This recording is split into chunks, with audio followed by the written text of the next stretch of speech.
आजपासून 2 दिवस राष्ट्रवादीचं शिर्डीमध्ये शिबिर आयोजित करण्यात आलं आहे। पक्षातील सर्व नेते, जिल्हाध्यक्ष, पदाधिकारी या ठिकाणी उपस्थित असतील। छगन भुजबळ मात्र उपस्थित राहण्याची शक्यता कमी आहे, तर मंत्री धनंजय मुंडे शिबिराला उपस्थित राहणार असल्याची माहिती सूत्रांनी दिली आहे। राष्ट्रवादीचे 2 दिवसीय शिबिर शिर्डीमधील पुष्पक रिसॉर्टमध्ये होणार आहे। या शिबिराला पक्षातील सर्व जिल्हाध्यक्ष, फ्रंटल सेलचे अध्यक्ष, तालुका प्रमुख, त्याचबरोबर प्रमुख पदाधिकारी उपस्थित राहणार आहेत। तर या शिबिराला पक्षाचे ज्येष्ठ नेते आणि माजी मंत्री छगन भुजबळ हे उपस्थित राहण्याची शक्यता कमी आहे, तर मंत्री धनंजय मुंडे हे शिबिराला उपस्थित राहणार असल्याची माहिती सूत्रांनी दिलेली आहे। छगन भुजबळ हे नाराज असल्याची चर्चा बऱ्याच दिवसांपासून आहे। त्यांची नाराजी लपून राहिलेली नाहीये। त्यांनी स्वतः अनेक वेळा नाराजी बोलून दाखवली आहे मंत्रीपद न दिल्यानं।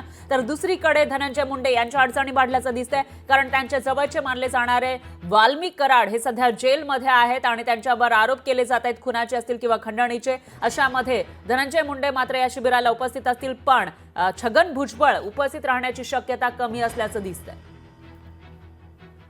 आणि याविषयी अधिक माहितीसाठी आपल्या प्रतिनिधी मीनाक्षी म्हात्रे या थेट आपल्यासोबत जोडल्या गेलेले आहेत। मीनाक्षी, काय सांगाल? नुकताच राज्यामध्ये नवीन सरकार स्थापन झालेलं आहे, मंत्रिमंडळ विस्तार झालाय। या सगळ्या गोष्टी होत असतानाच आता राष्ट्रवादी अजित पवारांच्या नेतृत्वाखाली ज्यांनी चांगल्या पद्धतीनं यश मिळवलं असं म्हणावं लागेल विधानसभा निवडणुकीत, त्यांचा 2 दिवसीय शिबिर होणार आहे। कशा पद्धतीचं हे शिबिर असेल आणि कोणकोणते नेते येतील, काय अपडेट्स आहेत याविषयीचे एकूणच?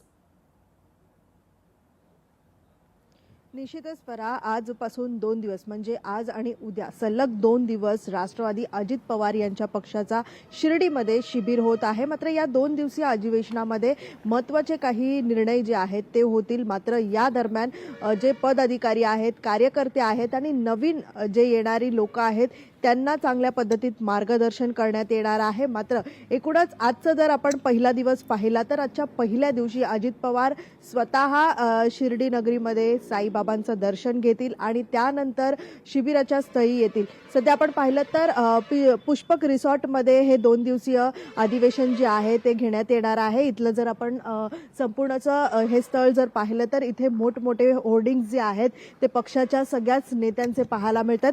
प्रामुख्यानं आपण पाहिलं तर या शिबिराला पक्षातील सर्वच जिल्हा अध्यक्ष, फ्रंटल सेलचे अध्यक्ष असतील, तालुका प्रमुख असतील किंवा मग प्रमुख पदाधिकारी असतील, हे सगळे शिबिराला उपस्थित राहणार आहे। मात्र शिबिराला पक्षाचे ज्येष्ठ नेते, माजी मंत्री छगन भुजबळ हे उपस्थित राहण्याची कमी शक्यता जी आहे ती वर्तवण्यात येत आहे। खरं तर मंत्री धनंजय मुंडे जे आहेत हे शिबिराला उपस्थित राहणार असल्याचं देखील कळतंय, पण तिथेच दुसरीकडे आपण पाहिलं तर वाल्मिक कराड हे मागच्या पक्षाच्या गेल्या वर्षीच्या शिबिराला पाहिलं तर उपस्थित होते, पण मात्र आता संतोष देशमुख हत्या प्रकरणात त्यांच्यावरती कारवाई झाल्यामुळे आपण पाहतोय की त्यांची उपस्थिती राहणार नाहीये। पण धनंजय मुंडे यांच्या राजीनाम्याची मागणी जी आहे ती जोर धरू लागली आणि त्यामुळेच आजच्या या शिबिरासंदर्भात काही चर्चा होते का हे देखील पाहणं तितकंच महत्त्वाचं राहणार आहे। प्रामुख्याने आपण पाहिलं तर संपूर्ण शिर्डी नगरीमध्ये पक्षाचे जे वरिष्ठ नेते आहेत, सगळेच प्रमुख नेते आहेत, त्यांचे मोठमोठे होर्डिंग्स लागलेले आहेत। मात्र छगन भुजबळ आजच्या या शिबिराला येतात की नाही हे देखील प्रामुख्याने पाहावं लागेल, कारण सुनील तटकरे पक्षाचे जे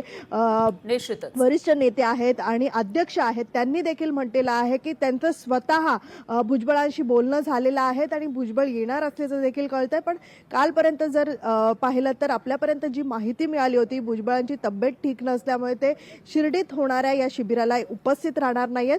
मात्र आजचा दिवस हा महत्त्वाचा आहे आणि पक्षासाठी खरं तर आपण पाहिलं तर नवीन वर्षाच्या सुरुवातीलाच भाजपनंतर राष्ट्रवादी अजित पवार यांच्या पक्षाकडनं हा शिबिर घेतला जात आहे। त्यामुळे या 2 दिवस शिबिरामध्ये वेगवेगळे भाषण जे आहे ते या पक्षाच्या वरिष्ठ नेत्यांकडनं होईल। आज जर आपण पाहिलं तर सकाळी 9 वाजता अजित पवार हे शिर्डीत साईबाबांचं दर्शन घेतील, त्यानंतर 10:10 झेंडावंदन होईल आणि पुष्पक रिसॉर्टमध्ये आपण पाहतोय की या शिबिराची सुरुवात होईल।